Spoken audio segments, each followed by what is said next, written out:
ఎన్ని కోటాను కోట్ల మంది అయినా కానివ్వండి, నమ్మి దుర్గా అమ్మా అన్నాడు అనుకోండి, అలా అన్నటువంటి వాళ్ళు ఎన్ని కోటాను కోట్ల మంది అయినా సరే వాళ్ళ యొక్క భీతిని, భయాన్ని ఆమె తీసేస్తుందట.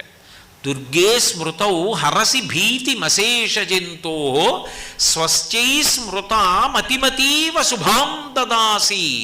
ఆయనకేం కష్టం లేదు, ఆయన సుఖంగా ఉన్నాడు, హాయిగా ఉన్నాడు. ఆయన అమ్మని తలుచుకోకుండా ఉండడు.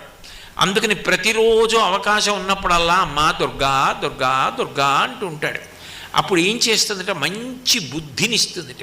ఆయన కీర్తివంతుడు కావడానికి ఆయన యందు అట్లా ఆలోచన దొంతరులుగా ఎన్నో మంచి శుభ సంకల్పములు చేయించి వాటిని కార్యములుగా మార్చగలిగిన దక్షతనిచ్చి ఇన్ని చేసిన వాడన్న కీర్తిని కట్టబెట్టి యశస్విని అవుతుందిట.